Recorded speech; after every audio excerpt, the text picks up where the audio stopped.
একটা সন্তান তার মাকে কবর থেকে উঠিয়ে নিয়ে ঘরের মধ্যে ল্যাপ দিয়ে তোষক বিছিয়ে মাকে শুইয়ে রেখেছে। গাজীপুরের সম্ভবত কালিয়াকৈরের ঘটনা হবে এটি। আমি এটা নিয়ে কথা বলতে চাই এই জন্য, যে হারে সন্তানটা মায়ের যে প্রাপ্য হক সেটা জীবদ্দশায় দিতে পারে না। ছেলেটার নাম সজীব। সে জীবদ্দশায় মা যখন হায়াতে ছিল তখন সে নেশাগ্রস্ত হতে হতে মাকে এত বেশি অত্যাচার করেছে, টর্চার করেছে, মা সইতে পারে নাই, আত্মহত্যা করে ফেলেছে। এলাকার সবাই মিলে মর্গে নেওয়া হলো, দেখলো যে আত্মহত্যা করে মারা গেছে। দাফন কাফন করা হলো। তো জানেন আসলে আত্মহত্যা করার পর, কাটা ছিঁড়ার পর তার কিছু থাকে না তেমন। তো এই মহিলাকে যখন কবরস্থ করা হয়েছে গুটগুটে অন্ধকার রাতের সময়, সন্তান গিয়ে ওই লাশটা উঠে আনছে, এনে কম্বল টম্বল দিয়ে মাকে ঢেকে রাখছে। মানসিকভাবে ছেলেটা ভারসাম্যহীন হয়ে গেছে নেশা করতে করতে। তো এরপরে এলাকাবাসী এসে দেখে যে কবর খালি। ঘরের দিকে গিয়ে দেখে দরজা বন্ধ, কিন্তু গন্ধ আসতেছে। লাশের দুর্গন্ধটা প্রচন্ড দুর্গন্ধ। তো সবাই বুঝতে আর বাকি নেই, ভিতরে গিয়ে দেখে যে এরকম কাণ্ড ঘটিয়েছে। তো এলাকার লোকদেরকে সে হুমকি দিচ্ছিল যে সবাইকে মেরে ফেলবে। তার মামাকেও হুমকি দিচ্ছে যে মাকে কেন কবরে রাখলা। তা আমরা অনেক সন্তানই আছি, বাবা মার জীবদ্দশায় আমরা বাপ মাকে চিনি না। অনেকেই মায়ের সঙ্গে আমরা ধমক দিয়ে কথা বলি, বাপের সঙ্গে ধমক দিয়ে কথা বলি, অন্যায় আচরণ করি, ঘাড় মোটা করে কথা বলি, মনে করি আমার তো বয়স হয়েছে, এখন কি আমার বাপ আমার সাথে পারবে, আমার মা আমার সাথে পারবে। মা বাপ শ্রদ্ধার এমন একটা জায়গায় বসা, কখনো তাদের সামনে আপনি বড় হবেন না, আপনি ছোটই থাকবেন, নিজের ছোটই রাখবেন। মা বাপের সামনে যত বেশি ছোট রাখতে পারবেন আল্লাহ আপনাকে তত বড় বানায় দিবে। ওয়াকফিদ লাহুমা জানাহা যুল্লি মিনার রাহমাহ। নিজের ঘাটটাকে মায়ের সামনে নিয়ে অবনমিত করে দিয়ে ছোট্ট আওয়াজে কথা বলেন। দুঃখজনক সত্য, আমরা এই বিষয়গুলো বোঝার চেষ্টা করি না, এই বিষয়গুলো মানার কোনো দায়িত্ব বলে মনে করি না। এই বিষয়গুলো আমাদের প্রত্যেকের মানার চেষ্টা করা উচিত, মানার নিয়তে শোনা উচিত, প্রত্যেকটা লোকের মানার নিয়তে শোনা উচিত। তো আমরা যারাই এই বিষয়গুলো নিয়ে ভাবি, চিন্তা করি, আহারে ছেলেটার জায়গাটা আপনি চিন্তা করেন যে নেশা করে মাকে কষ্ট দিতে দিতে মা আত্মহত্যা করে ফেলছে, এমন একটা হারাম পথ বেছে নিয়েছে। হাদিসের ভিতরে নবীজি বলেন, মান কতালা নাফসাহু বিশাইইন উযযিবা বিহি ইয়াউমাল কিয়ামা। কেউ যদি আত্মহত্যা করে মারা যায় প্রতিনিয়ত তার জন্য এই আযাবটা আসতে থাকবে। আল্লাহ তাআলা আমাদের প্রত্যেককে মাফ করুক। এই ফিতনামূলক সময়ে অন্তত সন্তানের দায়িত্ব সন্তান পালন করবে। ছোটবেলা থেকেই সন্তানদেরকে উচিত পিতামাতার 3টা হক আদায় করা। 1 নাম্বার, স্বামী হিসেবে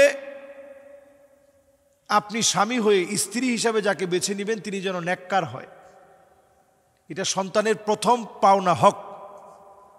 দ্বিতীয় হকটা হচ্ছে সন্তানের সুন্দর একটা নাম রাখা। 3য় নাম্বার হক হচ্ছে সন্তানকে ছোটবেলা থেকে আল্লাহকে চিনানো। এই যে ছেলে কবর থেকে উঠে আনছে, আসলে এই ছেলে আল্লাহকে চিনে না, আল্লাহকে জানে না, আল্লাহকে বোঝার চেষ্টা করে না। আমরা আমাদের প্রত্যেককে ছোট্টই নাসিহাটা করতে চাই যে পিতামাতার ব্যাপারে সজাগ হন। জীবনে যা প্রয়োজন আল্লাহর কাছে চান, পিতামাতার সাথে সুন্দর আচরণ করেন, আপনার ভাগ্য পরিবর্তন হবেই হবে ইনশাআল্লাহ। আসসালামু আলাইকুম ওয়া রাহমাতুল্লাহি ওয়া বারাকাতুহু। রেডিয়েশনের কারণে কতটা ক্ষতিগ্রস্ত করতেছি আমরা নিজেদেরকে। রেডিয়েশনটা এত মারাত্মক এখন আমাদের সমাজের ভিতরে প্রভাব বিস্তার করছে।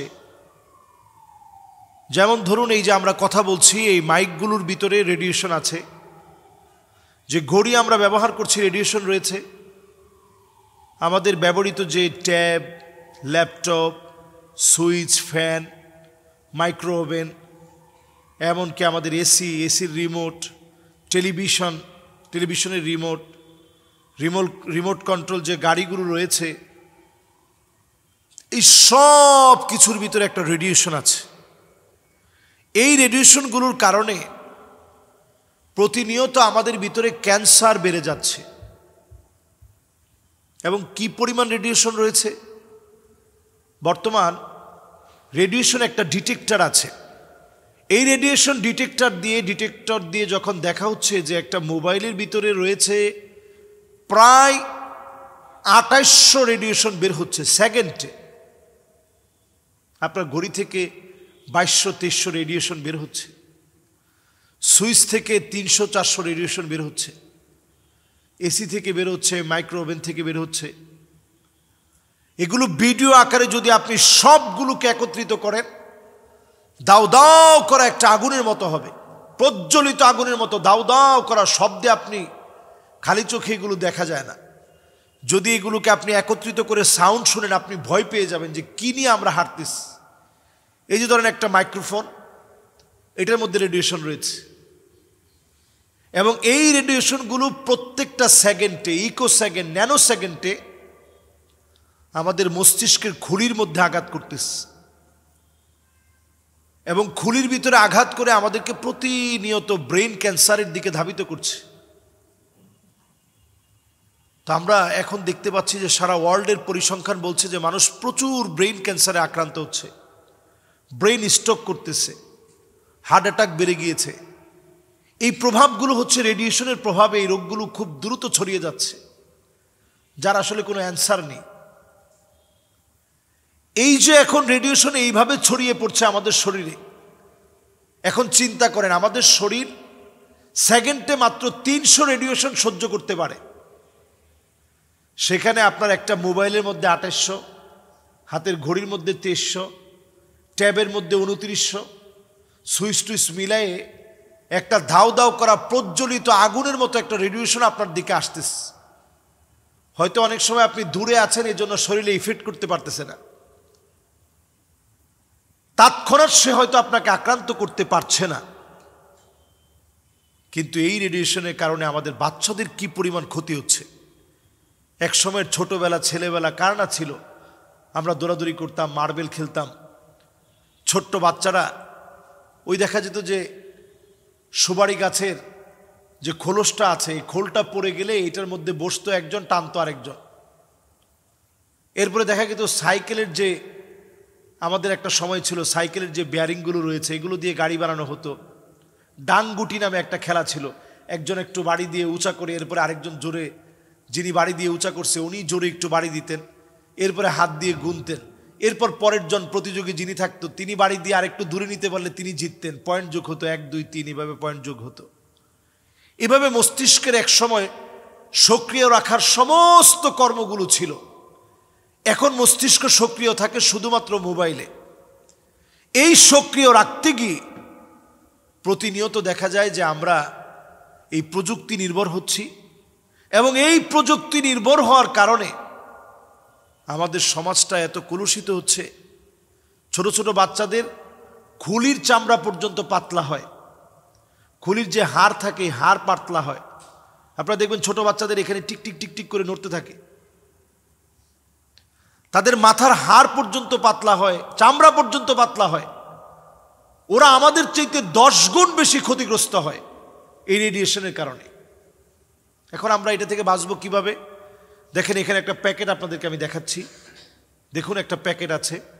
আপনি যখন একটা প্যাকেটের মধ্যে ভরে রাখবেন, এই যে দেখেন প্যাকেটের মধ্যে আমি আটকে নিলাম আপনার মোবাইল, আপনার ট্যাব, এই জাতীয় যে কোনো একটা গিলাফ বা প্যাকেটে, একটা আবরণে, একটা আস্তরণে আপনি যখন এটাকে আটকে ফেলবেন, দুবাইয়ে এটা খুব ভালো পাওয়া যায়, রেডিয়েশন যেন ক্রিয়া করতে না পারে, সক্রিয় হতে না পারে, আপনার ক্ষতি করতে না পারে, এজন্য এটাকে আপনি আটকে রাখবেন, ঢাকনা দিয়ে রাখবেন।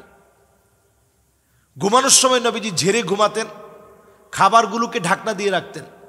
সেই সময় প্রযুক্তির এই মাধ্যমগুলো ছিল না। এখনকার সময় বাঁচার জন্য আপনাকে ঢাকনা দিয়ে রাখতে হবে। কিন্তু আমরা যেটা করি, এই যে আমরা কানের মধ্যে ইয়ারফোন দিয়ে ঘুমাই, প্রতিনিয়ত রেডিয়েশন আপনার শরীরের ভিতরে ঢুকতেছে, শরীরকে আঘাত করছে। ঘুম থেকে উঠে দেখবেন শরীর ম্যাজম্যাজ করতেছে, মাথা প্রচন্ড ব্যথা। তো ঘুমের কাজ ছিল আপনাকে প্রশান্তি দিবে। ওয়াজআলনা আল-লাইলা লিবাসাও ওয়াজআলনা আন-নাহারা মাআশা। রাত আপনাকে যে চাদর বিস্তার করে আপনাকে একটু প্রশান্তি দিবে, কিন্তু প্রশান্তি কোথাও আসতেছে না। আপনার কাছে হয়রান পেরেশান, মাথা ব্যথা করতেছে। যেখানে ঘুমটা হবে আপনার জন্য সুবাত, আপনাকে একটা প্রশান্তি দিবে, আনন্দ দিবে, সেখানে ঘুম কেন আনন্দ দিচ্ছে না? এর অনন্য কারণ হচ্ছে আমরা ঘুমের আগে মোবাইল দেখে দেখে ঘুমাচ্ছি। এই রেডিয়েশনগুলো আমার মাথার সামনে অ্যালার্ম বাজবে, এজন্য আপনি দিয়ে রাখতেছেন যে অ্যালার্ম বেজে আমি উঠবো, অফিসে যাব। সকাল সকাল জাগ্রত হওয়ার প্রবণতা একেবারেই আমাদের কাছ থেকে চলে গিয়েছে। এজন্য মাথা ব্যথা, মাইগ্রেশনের ব্যথা, বিভিন্ন রকমের ব্যথা আমাদেরকে জর্জরিত করে ফেলছে। বাঁচার জন্য এখনই সময়, নিজেদেরকে অবশ্যই পরিশুদ্ধ করেন। এই মোবাইলের বুংবাং জিনিস দেখে সময় নষ্ট করবেন না, ফেসবুকিং করে সময় নষ্ট করা দরকার নেই। ঘুমের অনেক আগ থেকে এগুলো সব বাদ দিয়ে ডিভাইসগুলো দূরে রেখে তারপরে আপনি ঘুমান। সুইচগুলো, ফ্যান একান্ত আপনি দিয়ে রাখছেন, এটা উপরে আছে, এই রেডিয়েশন আপনার শরীরে প্রভাব বিস্তার করতে পারবে না। রেডিয়েশনের একটা রেঞ্জ আছে, এই রেঞ্জের ভিতরে যখন আসবেন তখন আপনার ক্ষতি করবে, এর আগে ক্ষতি করতে পারবে না। এই জন্য এগুলো একটু দূরে দূরে রেখে আপনি ঘুমান। হাত থেকে সমস্ত গড়িটড়ি যা আছে এগুলো খুলে নিট অ্যান্ড ক্লিন, কেমন যেন আপনি মনে করবেন যে আমি এখন চলে যাচ্ছি, দুনিয়ার জীবন শেষ। আর নাউমা আখুল মাউত, ঘুম হচ্ছে মৃত্যুর ভাই। অনেকে ঘুমাইতে গিয়ে ঘুমায় যায়, আর জীবনে কোনোদিন উঠে না। এই জন্য ঘুমাতে গেলে সজাগ সচেতন হয়ে আল্লাহর কাছে তাওবা করে ইস্তেগফার পড়তে পড়তে, আপনি দোয়া পড়তে পড়তে ঘুমান। আল্লাহুম্মা বিসমিকা আমুতু ওয়া আহইয়া পড়ে আপনি ঘুমান। আয়াতুল কুরসিটা পড়েন, পড়ার পরে আপনি ঘুমাতে যান। এবং ঘুম থেকে উঠে আলহামদুলিল্লাহিল্লাযী আহইয়ানা বা'দামা মাতানা ওয়া ইলাইহিন নুশুর আমরা পড়ার চেষ্টা করি। আল্লাহ আমাদেরকে তৌফিক দান করুক। আসসালামু আলাইকুম ওয়া রাহমাতুল্লাহি ওয়া বারাকাতুহু।